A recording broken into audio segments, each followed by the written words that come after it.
ನಮಸ್ಕಾರ ಸ್ನೇಹಿತರೆ, ಕರ್ನಾಟಕ ಮ್ಯಾಟರ್ಸ್ಗೆ ಮತ್ತೊಮ್ಮೆ ಆತ್ಮೀಯ ಸ್ವಾಗತ. ಜಗತ್ತಿನ ಯಾವುದೇ ಮೂಲೆಯಲ್ಲಿ ಯುದ್ಧ ಶುರುವಾದರೂ ಇಲ್ಲಿ ನಮ್ಮ ಜೇಬಿಗೆ ಕತ್ತರಿ ಬೀಳುತ್ತೆ. ಇದು ಸಾಮಾನ್ಯ ವಿದ್ಯಮಾನ. ಆದರೆ ಈಗ ಜಾಗತಿಕ ತೈಲ ಮಾರುಕಟ್ಟೆಯಲ್ಲಿ ಬಹುದೊಡ್ಡ ಭೂಕಂಪವೇ ಸೃಷ್ಟಿಯಾಗಿದೆ. ಹೌದು ಸ್ನೇಹಿತರೆ, ಇಡೀ ಪ್ರಪಂಚದ ತೈಲ ಮಾರುಕಟ್ಟೆಯನ್ನೇ ಕಂಟ್ರೋಲ್ ಮಾಡುವ ಅಮೆರಿಕದಂಥ ದೊಡ್ಡ ದೊಡ್ಡ ದೇಶಗಳನ್ನೇ ಆಡಿಸುವ ಒಪೆಕ್ ಸಂಘಟನೆ ಈಗ ಇಬ್ಬಾಗವಾಗುವ ಹಂತಕ್ಕೆ ಬಂದು ನಿಂತಿದೆ. ಒಂದೆಡೆ ಅಮೆರಿಕ ಮತ್ತು ಇರಾನ್ ನಡುವೆ ಭೀಕರ ಯುದ್ಧ ನಡೀತಾ ಇದ್ರೆ, ಇತ್ತ ತೈಲ ಪೂರೈಕೆಯಲ್ಲಿ ಹಾಹಾಕಾರ ಎದ್ದಿದೆ. ಇದೇ ಹೊತ್ತಲ್ಲಿ ಪ್ರಬಲ ಅರಬ್ ದೇಶ ಯುಎಇ ಒಪೆಕ್ ಸಂಘಟನೆಯಿಂದಲೇ ಹೊರಬರುವ ಐತಿಹಾಸಿಕ ನಿರ್ಧಾರ ಪ್ರಕಟಿಸಿದೆ. ಹಾಗಾದ್ರೆ ಯುಎಇಯ ಈ ದಿಢೀರ್ ನಿರ್ಧಾರಕ್ಕೆ ಕಾರಣ ಏನು? ಸೌದಿ ಅರೇಬಿಯಾ ಜೊತೆಗಿನ ಮುನಿಸು ಎಲ್ಲಿಗೆ ಬಂದು ನಿಂತಿದೆ?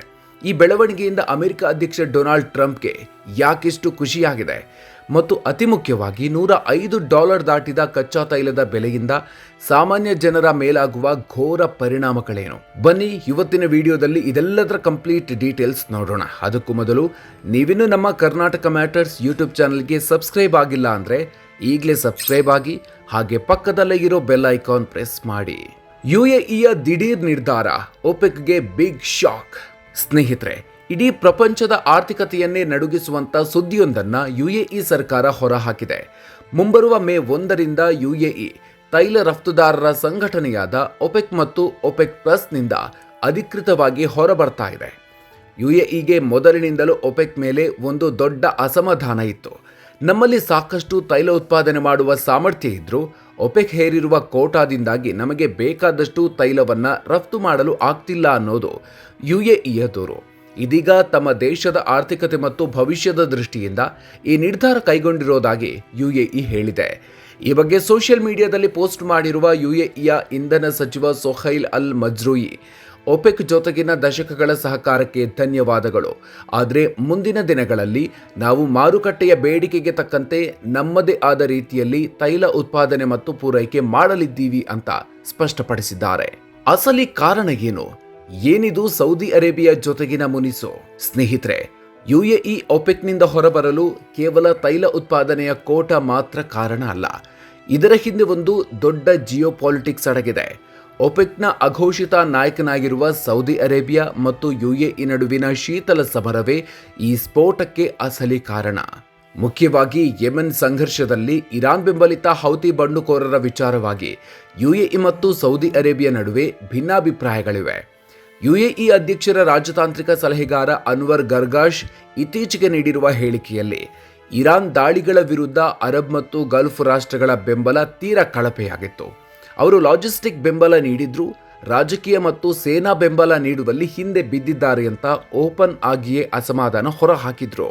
ಯುಎಇಯ ಈ ನಿರ್ಧಾರದಿಂದ ಜಗತ್ತಿನಲ್ಲಿ ಅತಿ ಹೆಚ್ಚು ಖುಷಿ ಪಟ್ಟಿರೋದು ಅಂದ್ರೆ ಅದು ಅಮೆರಿಕ ಅಧ್ಯಕ್ಷ ಡೊನಾಲ್ಡ್ ಟ್ರಂಪ್. ಹೌದು, ಟ್ರಂಪ್ ಮೊದಲಿನಿಂದಲೂ ಒಪೆಕ್ ಸಂಘಟನೆಯನ್ನು ವಿರೋಧಿಸಿಕೊಂಡೇ ಬಂದವರು. ಒಪೆಕ್ ರಾಷ್ಟ್ರಗಳು ಬೇಕು ಅಂತಲೇ ತೈಲ ಬೆಲೆ ಹೆಚ್ಚಿಸಿ ಇಡೀ ಪ್ರಪಂಚವನ್ನ ದೋಚುತ್ತಿವೆ ಅಂತ ಟ್ರಂಪ್ ಆರೋಪಿಸಿದ್ರು.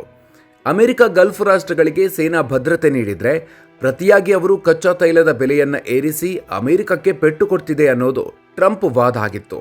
ಈಗ ಅಮೆರಿಕದ ಆಪ್ತ ಮಿತ್ರ ರಾಷ್ಟ್ರವಾಗಿರುವ ಯುಎಇ ಒಪೆಕ್ನಿಂದ ಹೊರಬಂದಿರೋದು ಟ್ರಂಪ್ ಪಾಲಿಗೆ ಬಹುದೊಡ್ಡ ಜಯ ಅಂತಾನೆ ವಿಶ್ಲೇಷಿಸಲಾಗ್ತಿದೆ.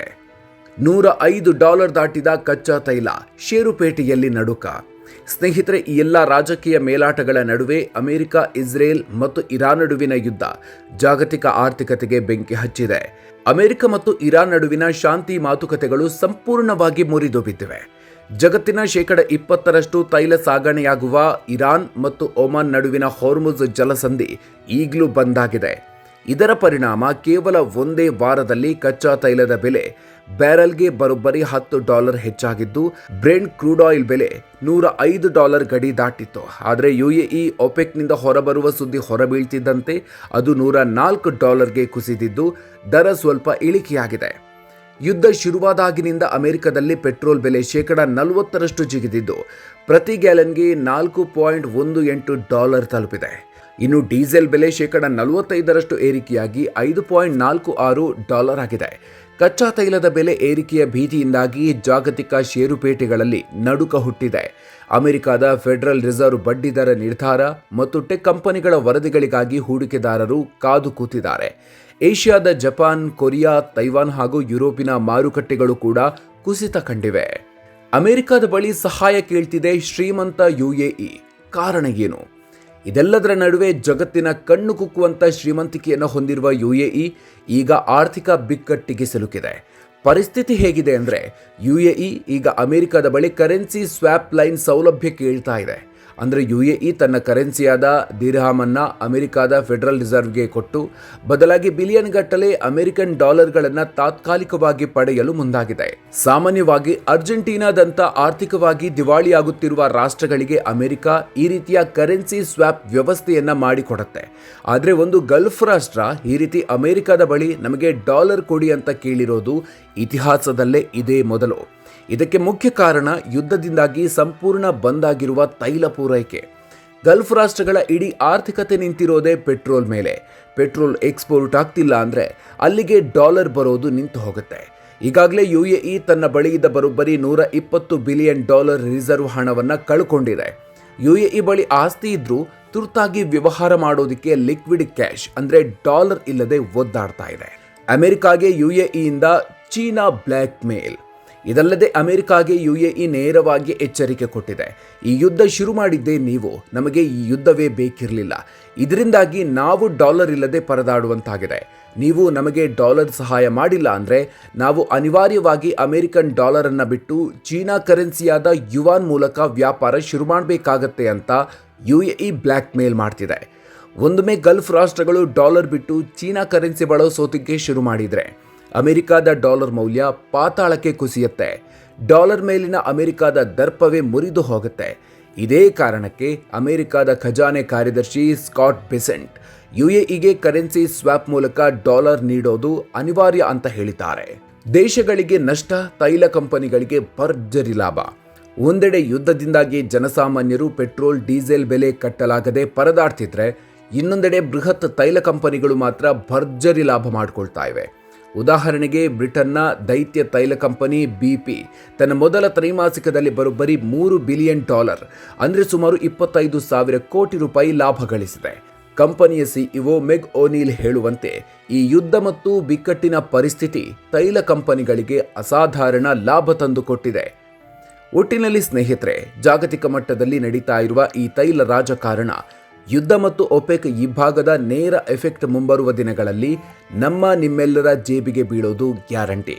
ಸ್ನೇಹಿತರೆ, UAEಯ ಈ ನಿರ್ಧಾರದಿಂದ ಜಾಗತಿಕ ಮಾರುಕಟ್ಟೆಯಲ್ಲಿ ಪೆಟ್ರೋಲ್ ಬೆಲೆ ಕಡಿಮೆಯಾಗುತ್ತಾ ಅಥವಾ ಅಮೆರಿಕ ಇರಾನ್ ಯುದ್ಧ ಮತ್ತಷ್ಟು ಉಲ್ಬಣಗೊಂಡು ಭಾರತದಲ್ಲೂ ಪೆಟ್ರೋಲ್, ಡೀಸೆಲ್ ಬೆಲೆ ಗಗನಕ್ಕೇರುತ್ತಾ? ಕಮೆಂಟ್ ಬಾಕ್ಸ್ನಲ್ಲಿ ತಪ್ಪದೆ ನಿಮ್ಮ ಅಭಿಪ್ರಾಯ ಹಂಚಿಕೊಳ್ಳಿ.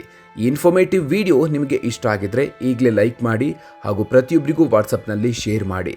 ದೇಶ, ವಿದೇಶ ಹಾಗೂ ಆರ್ಥಿಕತೆಯ ಇಂಥ ಇಂಟ್ರೆಸ್ಟಿಂಗ್ ಅಪ್ಡೇಟ್ಸ್ಗಳಿಗಾಗಿ ಮರೆಯದೆ ನಮ್ಮ ಕರ್ನಾಟಕ ಮ್ಯಾಟರ್ಸ್ ಯೂಟ್ಯೂಬ್ ಚಾನಲ್ಗೆ ಸಬ್ಸ್ಕ್ರೈಬ್ ಆಗಿ. ಮುಂದಿನ ವಿಡಿಯೋದಲ್ಲಿ ಮತ್ತೊಂದು ಇಂಟ್ರೆಸ್ಟಿಂಗ್ ವಿಷಯದ ಜೊತೆಗೆ ಮತ್ತೆ ಸಿಗೋಣ. ಅಲ್ಲಿವರೆಗೂ ನಮಸ್ಕಾರ.